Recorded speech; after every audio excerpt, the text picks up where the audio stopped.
राज्याभिषेक की विधि प्रारंभ हो।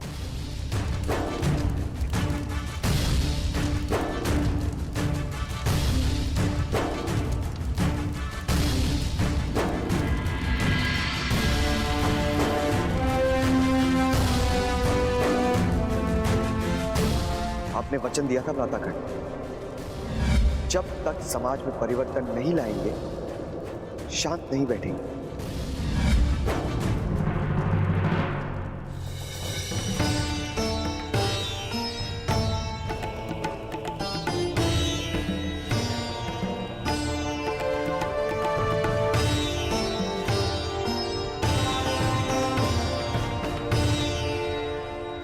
आप अपने प्रयास में सफल न हो सके अधिरथ, परंतु मुझे अपना लक्ष्य साधना होगा।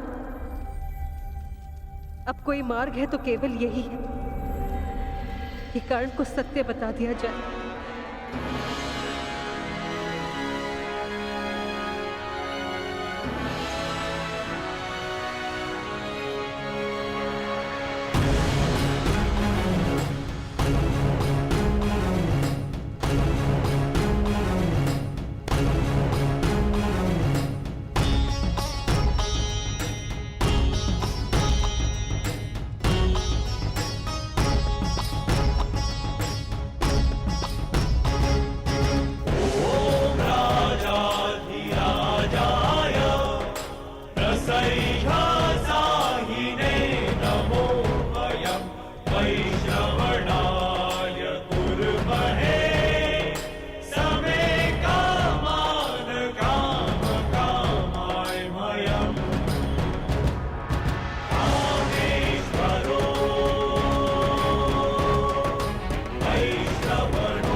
तिलक का समय हो चुका है। अंगराज की माता प्रस्तुत हों।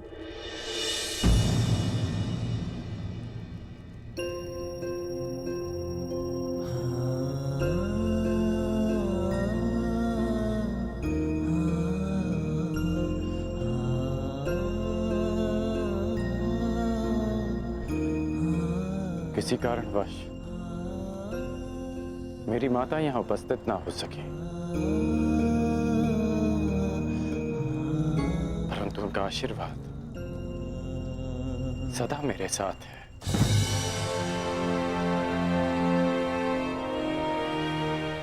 कर्ण, मैंने तुम्हें अपना मित्र माना है और इसलिए मेरी माता भी तुम्हारी ही माता हुई।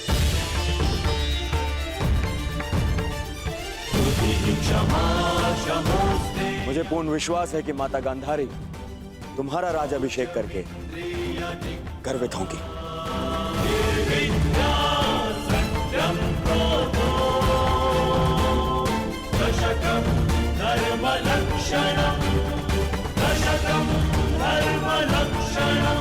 महाराज,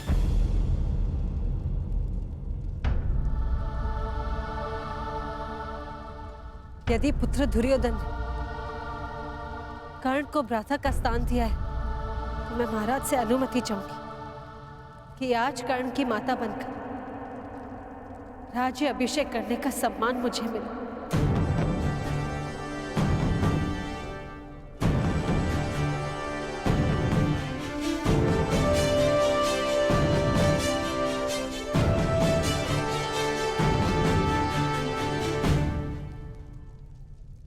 मैं कर्ण को बालपन से जानती हूँ। उसने भी सदा मुझे मातृवृत्त स्नेह दिया है। मुझे कर्ण और अर्जुन के कौशल में कोई अंतर नहीं दिखता। क्या महाराज की अनुमति है?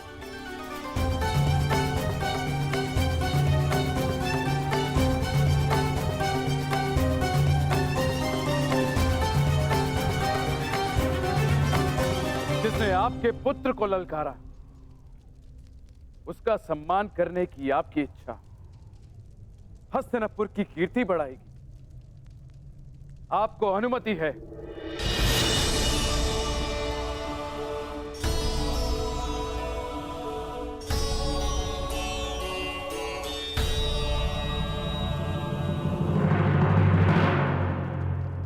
माताश्री ने ऐसा क्यों किया? अर्जुन के शत्रु का सम्मान करेगी वो? अनुज भीम, माता ने वही किया जो एक योद्धा की माता को करना चाहिए। प्रत्येक वीर, शत्रु या मित्र, आदर का अधिकारी होता है। कुंती माता ने सिद्ध कर दिया कि वो कितनी महान है।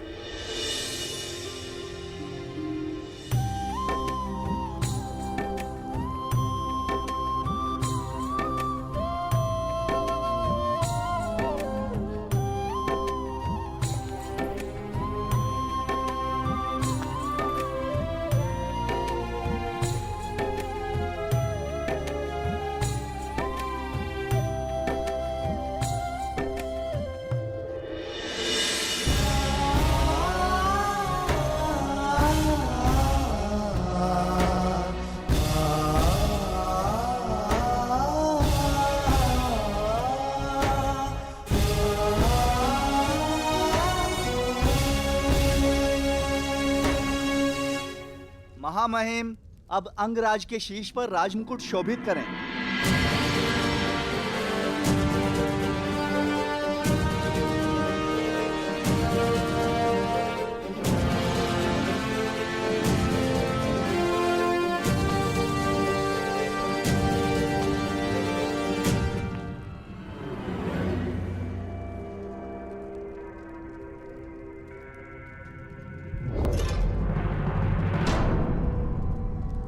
पुत्र,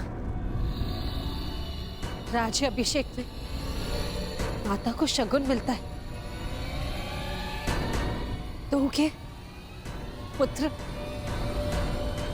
मेरी इच्छा थी कि राजपुत्रों के मध्य बैठने की इच्छा पूर्ण हो गई। कर्ण,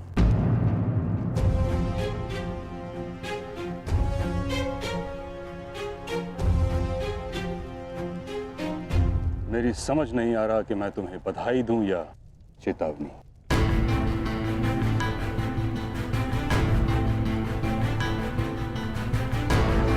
पारस मिलना भिन्न बात है, उससे लोह को स्वर्ण बना देना भिन्न बात है।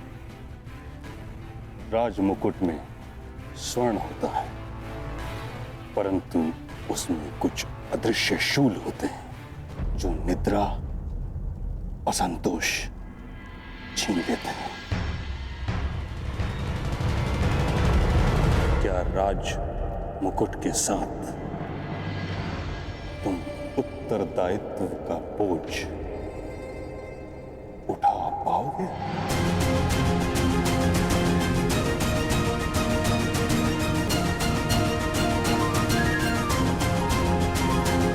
क्या राज मुकुट के साथ तुम उत्तरदायित्व का बोझ उठा पाओगे? जब धनुष उठाया तो बाण का संधान नहीं जानता था, परंतु सीख गया। धनुर्धारी और राजा में बहुत अंतर होता है कर्ण। धनुर्धारी अपनी इच्छा से अपने शत्रु पर वार कर सकता है, किंतु राजा स्वयं अपनी प्रजा पर प्रहार करे असंभव है। अब कुल और जाति के आधार पर चयन करने का कारण तुम्हें समझ में आएगा। शासन क्षत्रियों का गुण है, सूत का नहीं। इसका भान तुम्हें शीघ्र ही होने वाला है। तुमने ये नहीं सोचा कि हस्तिनापुर के अधीन होने के उपरांत भी अंग राज्य में आज तक शासक क्यों नहीं है? मेरा एक सुझाव है, भूलकर भी अंग प्रदेश जाने का प्रयास मत करना, क्योंकि तुम जब वहां पहुंचोगे तो तुम्हें भान होगा कि राज मुकुट पहनकर तुमने बहुत बड़ी भूल की है।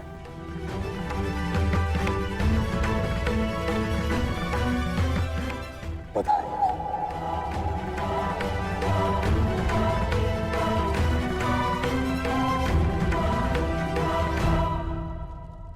रुकिए!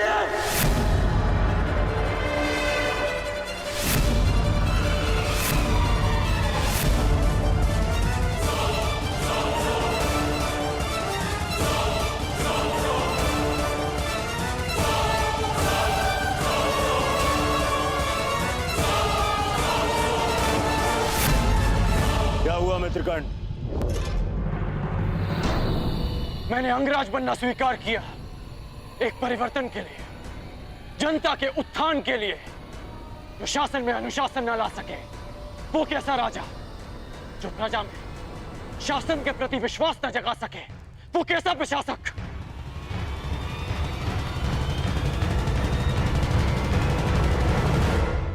अभी आप ही ने बताया ना मां महिम कि आज तक अंग प्रदेश में कोई भी राज और न्याय व्यवस्था नहीं कर पाया। इसलिए मैं घोषणा करता हूं कि जब तक मैं अंग प्रदेश में अच्छे शासन और न्याय व्यवस्था की स्थापना नहीं कर देता, मैं ये मुकुट नहीं पहनूंगा।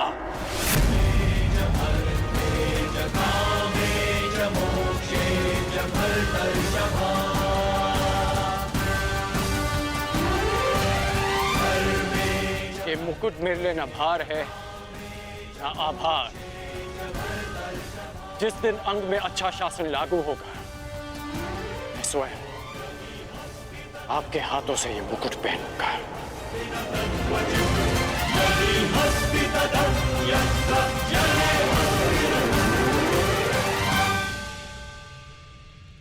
गुरु परशुराम के एक शिष्य भीष्म ने एक अखंड प्रतिज्ञा ली थी, और आज एक अखंड प्रतिज्ञा गुरु परशुराम का दूसरा शिष्य कर्ण लेता है।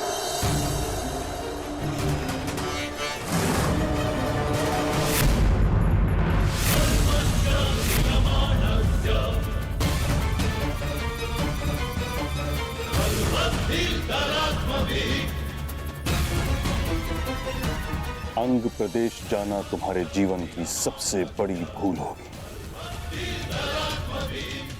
तुमने कभी स्वप्न में भी नहीं सोचा होगा किस प्रकार की चुनौती तुम्हारे समक्ष खड़ी होगी वहां। अब तक तुम्हारा शत्रु तुम्हारी दृष्टि के सामने था, इसलिए तुम उस पर वार कर पाए, किंतु अंग प्रदेश में तुम्हारा शत्रु अदृश्य होगा। विसूत पुत्र ने आज तक अदृश्य शत्रु का ही अधिक सामना किया है, इसलिए मैं जानता हूं कि शत्रु की सोच पर कैसे लक्ष्य साधा जाए, उसे कैसे पराजित किया जाए। महामहिम,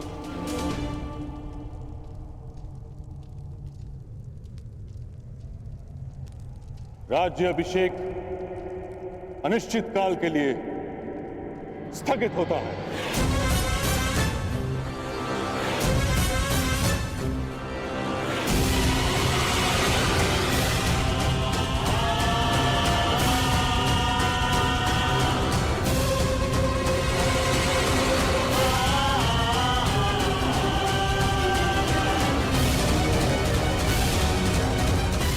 मित्रकर्ण, मुझे क्षमा करना मित्र, क्षमा।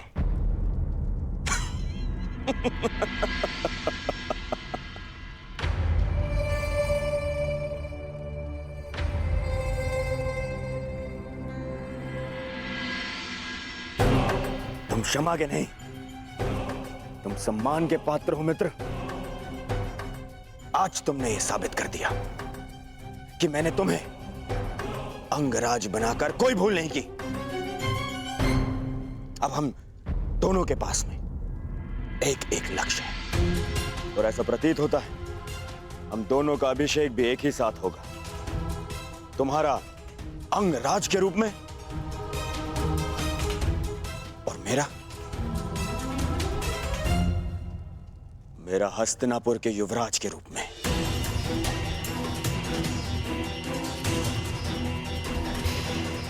तो चलो मित्र, अपने अपने लक्ष्य की तरफ प्रयाण करें।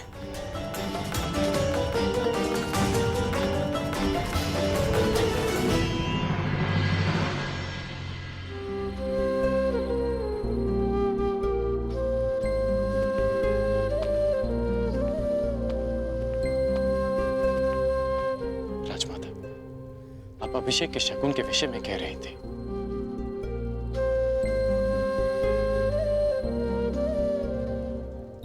तो शकुन के रूप में अंग में अच्छे राज्य की स्थापना करना क्या पर्याप्त होगा?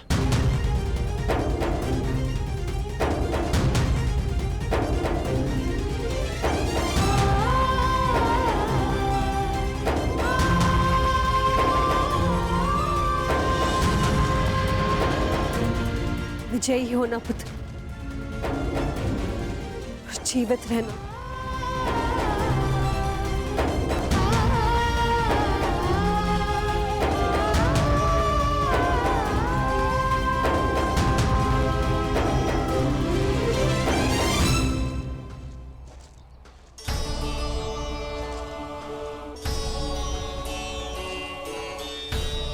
क्या अंगराज कर्ण के सेवकों में एक सारथी का पद रिक्त है?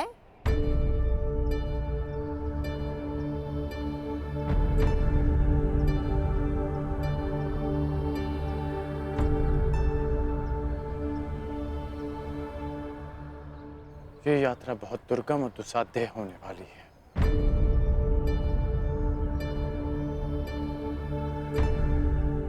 कोई तो कारण है कि मामाई भीष्म ने मुझे अंग जाने से पहले सावधान किया। कुछ तो विचित्र है वहां जो मेरी प्रतीक्षा कर रहा है। इसलिए तुम यहीं रुको रुशाली। तुम यहां रहोगी तो सुरक्षित रहोगी, और तुम सुरक्षित रहोगी तो मैं संतुष्ट रहूंगा।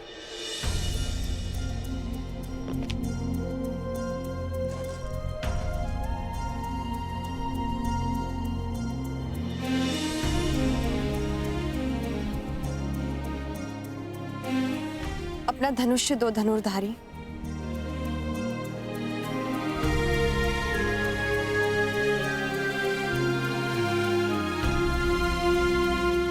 क्यों? क्योंकि ये यहाँ रहेगा तो सुरक्षित रहेगा, और ये सुरक्षित रहेगा तो तुम संतुष्ट रहोगे।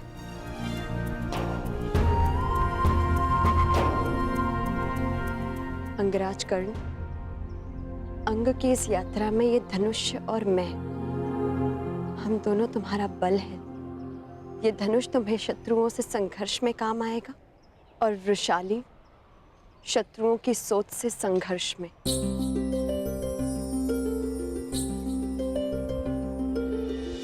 मैंने हर परिस्थिति में तुम्हारे साथ रहने का तुम्हें वचन दिया है कर्ण, और ये अधिकार स्वयं अंगराज भी मुझसे नहीं छीन सकते।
राज्याभिषेक के समय राधा अपने राधे को आशीष नहीं दे पाई,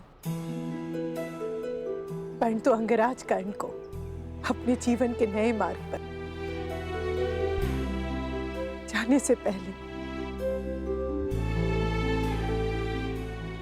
उसकी माता एक सीख देने आई है।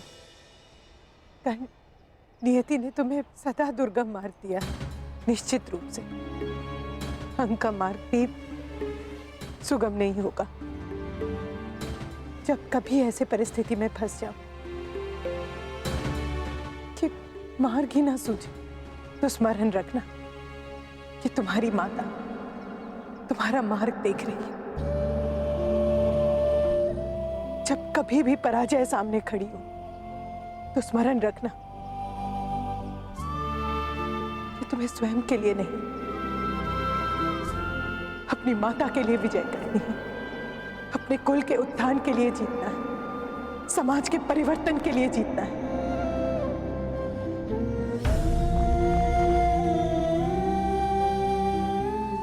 विजय भव पुत्र।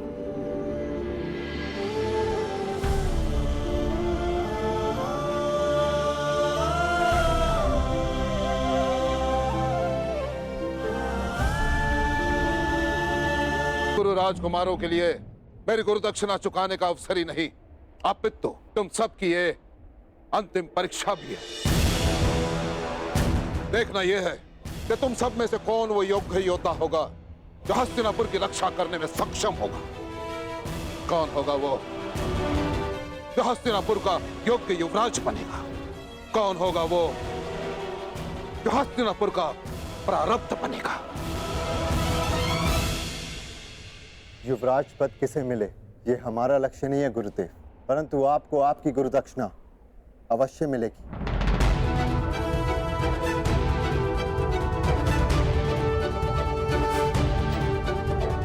आज्ञा दीजिए गुरुदेव। यशस्वी भव, विजयी भव। प्राण की आज्ञा दीजिए ज्येष्ठ पिताश्री।